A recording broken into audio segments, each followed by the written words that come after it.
اعوذ باللہ من الشیطان الرجیم بسم اللہ الرحمن الرحیم والعصر ان الانسان لفی خسر الا الذین آمنوا وعملوا الصالحات وتواصوا بالحق وتواصوا بالصبر۔ قوموں کے عروج و زوال کا جو ابدی قانون قرآن نے بیان کیا ہے وہ تو سورۃ العصر میں ہے۔ جو قوم ایمان، عمل صالح اور حق کا اعلان، اعتراف، حق کی دعوت اور صبر کی تلقین اور صبر کو خود اختیار کرے گی وہ عروج کی طرف جائے گی، جو ان چیزوں کو چھوڑ دے گی وہ زوال کی طرف جائے گی۔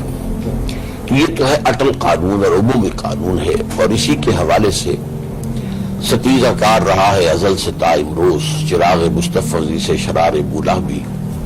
تو قرآن کا فلسفہ تاریخ یہی ہے کہ اس حوالے ہی سے اونچ نیچ ہوتی رہی۔ جہاں تک خاص طور پر امت مسلمہ کا معاملہ ہے، یہ موضوع بہت تلخ ہے، اور اس کے ضمن میں مجھے اندیشہ ہے کہ جو بات میں کہوں گا وہ بہت سے لوگوں کو پسند نہیں آئے گی۔ وہ بات کیا ہے؟ لیکن اس کے لیے میں نے ایک آسان راستہ اختیار کیا ہے کہ خوشتراں باشد کے سر دل براں گفتہ آئے در حدیث دیگراں۔ کسی اور کے حوالے سے پہلے بات کر لوں تو بات اپنے اوپر لانے میں آسانی ہو جائے گی۔ آج ہم امت مسلمہ ہیں، 1400 برس ہماری عمر ہو چکی ہے۔ ہم سے پہلے بھی ایک امت مسلمہ تھی، بنی اسرائیل۔ وہ 2000 برس تک اس مقام پر فائز رہے ہیں جن پر ہم اب 1400 برس سے فائز ہیں۔ اس کے بارے میں قرآن مجید میں 4 جگہ آیا ہے کہ تمام دنیا والوں پر ہم نے فضیلت دی۔ انی فضلتکم علی العالمین وفضلناہم علی العالمین واخترناہم علی علم۔ یہ وہ قوم ہے، لیکن اسی قوم پر عذاب کے کوڑے برسے۔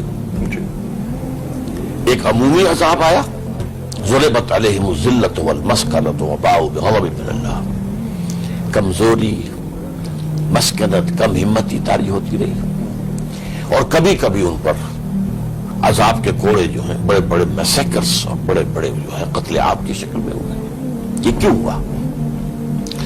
اللہ کا قانون یہ ہے کہ جس قوم کو وہ اپنی کتاب دے دے اور اپنی شریعت دے دے، وہ قوم روئے ارضی پر اللہ کی نمائندہ ہو جاتی ہے۔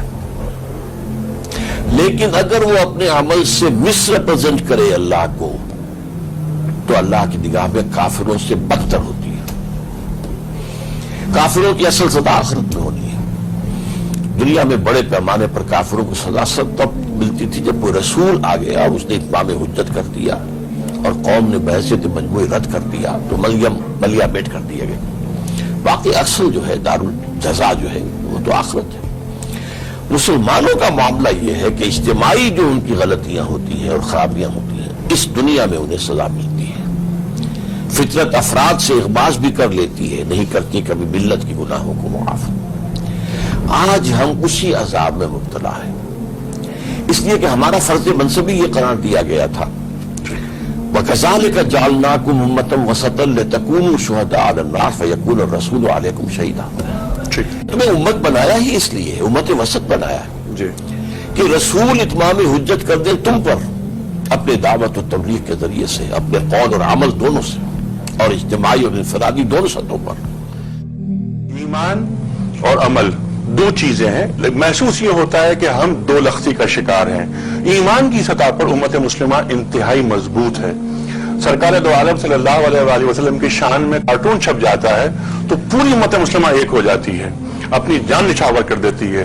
لیکن وہی رسول کریم صلی اللہ علیہ وآلہ وسلم اپنے کچھ تقاضے جو مسلمانوں پر عائد ہوتے ہیں وہ طلب کرتے ہیں تو ہم عمل کی سطح پر وہاں نہیں پہنچ پاتے جہاں ہمیں پہنچنا چاہیے۔ اس دو لختی کا خاتمہ کیسے ہوگا؟ تاکہ کہ وہ ایک مملکت، جیسا کہ آپ کا خواب ہے جس کی آپ کی دعا پر میں نے آمین کہا، کہ وہ ایسی سائزبل مملکت وجود میں آنی چاہیے جہاں پر اللہ اور اللہ کے رسول کے قوانین نافذ ہوں۔ مجھے ایک بات سے آپ کے شدید اختلاف ہے۔ وہ کیا؟ وہ یہ کہ امت مسلمہ ایمان کے معاملے میں بہت شدید ہے۔ میرے خیال میں امت کے پاس اس وقت ایک موروثی عقیدہ ہے، ایمان نہیں ہے.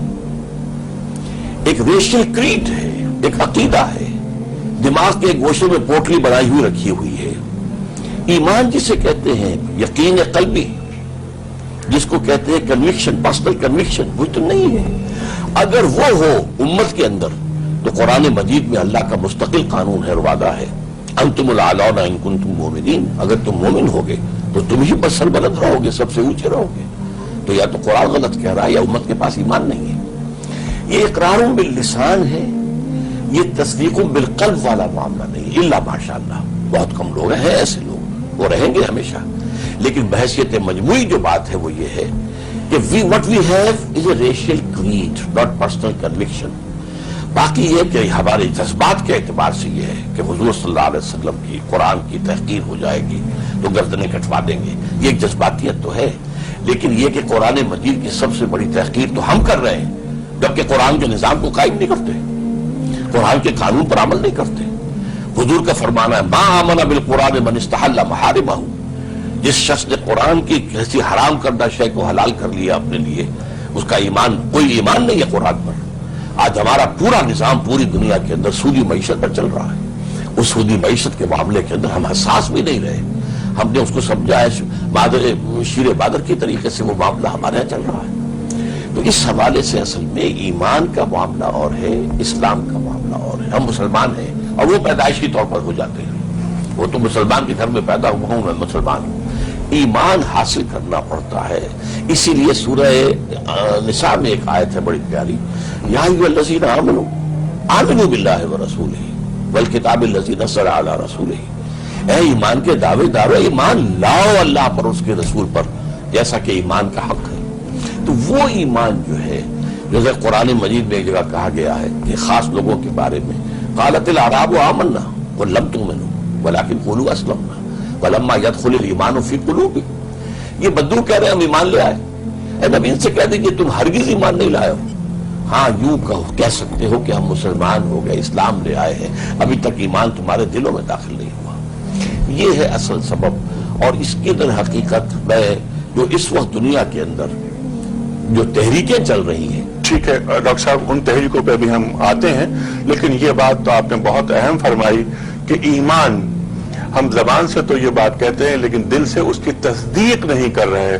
اور ایک اور بات جو آپ نے بہت اہم فرمائی کہ ایمان ایک پوٹلی کی شکل میں، ایک عقیدے کی شکل میں ہمارے دماغ میں کہیں موجود ہے، لیکن اس کا اقرار نہیں ہو رہا عمل کے ذریعے.